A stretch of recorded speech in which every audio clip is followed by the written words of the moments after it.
Okay, so you want to speak Monstera. Sounds like we've got a code to crack. Totally.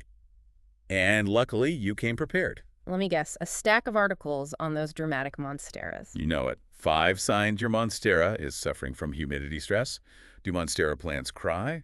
All about Monstera guttation. Monstera Deliciosa watering schedule. Maximizing plant health. Ah, you've been doing your research. Oh, there's more. Is my Monstera plant overwatered? Signs and solutions? Monstera Deliciosa care? Why is my Monstera dripping water? Unraveling the mystery. And, for the grand finale, why your Monstera Deliciosa is crying, sweating, and dripping water. Wow, that's dedication. So where do we start this deep dive? Let's decode those waterworks. I mean, seriously, are they crying, sweating, or just trying to freak us out? Well, it's interesting, how all these articles pick up on that crying thing, but each one kind of comes at it from a different angle. Right? Like, why your Monstera Deliciosa is crying. Go straight for the humidity link, but then, do Monstera plants cry? Goes deep on how some Monsteras seem to do it more than others. Almost like it's in their DNA. Okay, that's kind of hilarious. But before we get lost in Monstera genetics, what's the technical term for those mysterious droplets? Guttation. Imagine it like this. Your Monstera's version of sweating after a good workout, except... Except they're not hitting the gym at 2 a.m. Exactly. It usually happens at night or early morning. Okay, so no need to call the plant therapist just yet. But how do we know if it's harmless guttation or a sign of something more serious? Overwatering, maybe? Good question. And that's where we put on our detective hats. Is my Monstera plant overwatered? Gives us a whole checklist. Ooh, love a good checklist. Right. So along with those guttation droplets, you got to watch out for other clues. Wilting leaves, stems feeling kind of mushy, or even a funky smell from the soil. Ah, so it's all about connecting the dots, looking for a pattern, just like a detective. Exactly. Multiple symptoms are a much stronger sign than just one thing happening in isolation. But hold on, let's rewind back to those tears for a sec. How does guttation even happen in the first place? It all comes down to water pressure, believe it or not. Water pressure inside the plant. Yep. During the day, your Monstera is busy photosynthesizing, right? Losing water through its leaves, that's transpiration. But at night, things slow down. And the roots are still soaking up water.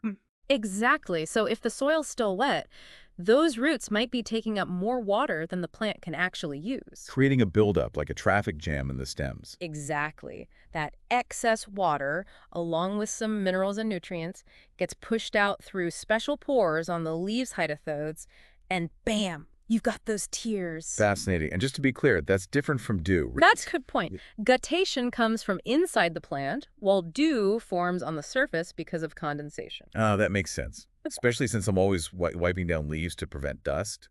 So if I see droplets after misting, it's probably guttation, not leftover water. You got it.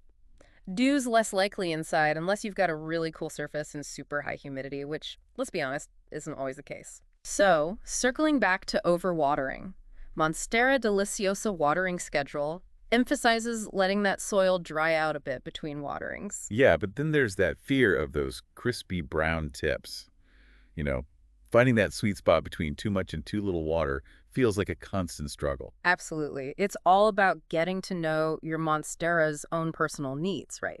And this is where that Flora article comes in, recommending the good old finger test. The finger test, tell me more. It's easy. Just stick your finger about 2 inches into the soil. If it feels dry, your Monstera is sending you a thirst signal. If it's still moist, hold back on the watering can. Finger test, got it. But for those of us who like a little extra reassurance, what about those moisture meters they talked about in that Flora article? Are those worth it? Moisture meters can be super helpful for sure, especially if you've got a big pot and it's hard to really tell if the soil's dry way down there. It's all about those roots, right? Like, why is my Monstera dripping water? I was saying drainage is key. Totally. Nobody likes soggy feet, especially not Monsteras. Monstera Deliciosa watering schedule gets really specific, actually.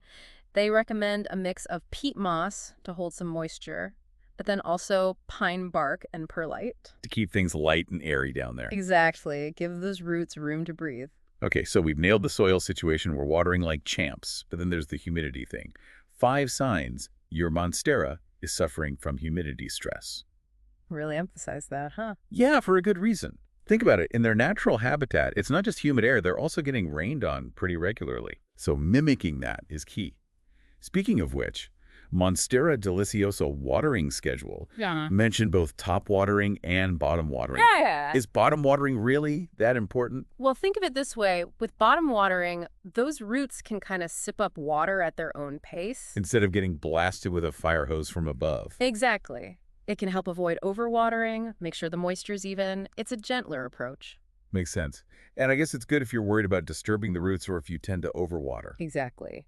Plus, Monstera Deliciosa Care pointed out that bottom watering can actually help prevent some fungal diseases because it keeps the leaves drier. Interesting. So it's all about finding what works best for your plant in your own style. Exactly. Like finding the perfect dance partner, you gotta move together. Love that analogy.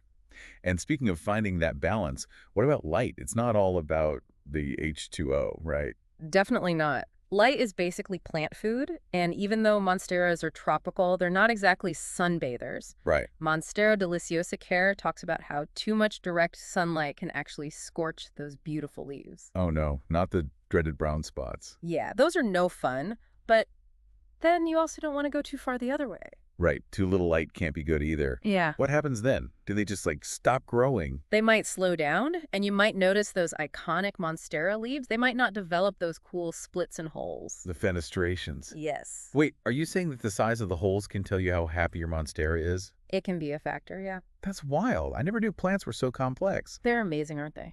They really are. So those fenestrations, they're not just there to look cool, they're functional. Exactly. They let more light through to the lower leaves, which is super important in a rainforest where the light can be spotty. Like dappled sunlight. Exactly. And why your Monstera Deliciosa is crying even pointed out that a Monstera with lots of fenestrations is often a sign of a really well-established happy plant. So it's like a badge of honor. The more holes, the more experienced they are at soaking up the sun. Exactly. I love it. Yeah. Okay, last but not least, we have to talk about fertilizer. Yes. Fertilizer. Because just like us, Monsteras need a good, balanced diet to really thrive. It's like giving them their daily vitamins. Right. But how do you know when it's time to feed them and how much is enough? Those are great questions.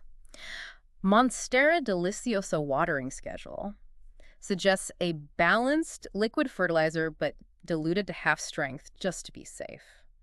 And then how often you fertilize kind of depends on the time of year. Oh, right.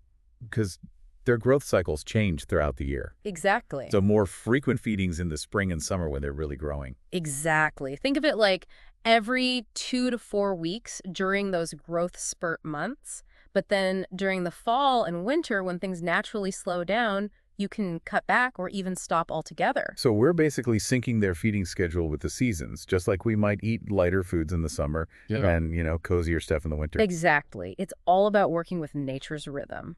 And just like with our own diets, you don't want to overdo it, right? Why your Monstera Deliciosa is crying, sweating, and dripping water actually mentions that going overboard with the fertilizer can be just as bad as not giving them enough. Oh, really? I never thought about it like that.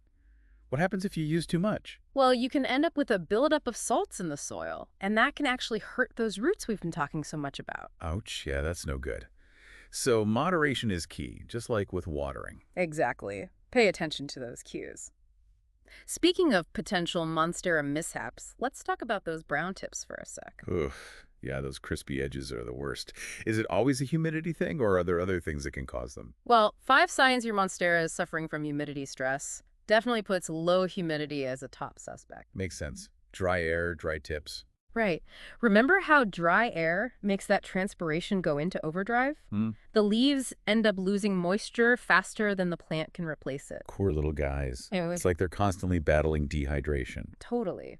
And those tips, they're the furthest from the roots, so they're often the first to show it.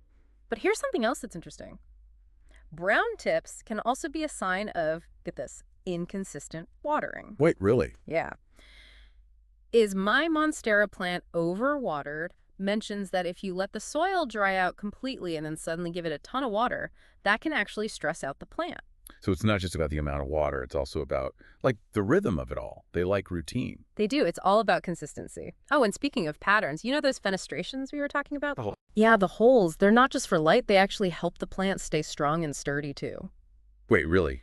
Tell me more. So, do Monstera plants cry gets into this a little, but basically those fenestrations, they let the wind pass through the leaves more easily, so they're less likely to tear in strong winds. It's pretty cool. Wow. I had no idea. So they're not just beautiful, they're like aerodynamic. Right. They're designed for survival. My mind is blown. Every time we do one of these deep dives, I learn so much. So as we wrap things up here, what's the most important thing for our listeners to remember? I think all these articles really come down to one key thing: observation. It's about paying attention to your Monstera, listening to what it's trying to tell you, and adjusting your care based on that. It's like becoming fluent in Monstera, right? Exactly. Who knows? Maybe you'll even discover some new secrets along the way. The learning never stops. Well, that's all the time we have for today. A huge thanks to our amazing listeners for joining us on this deep dive. And until next time, happy growing, everyone.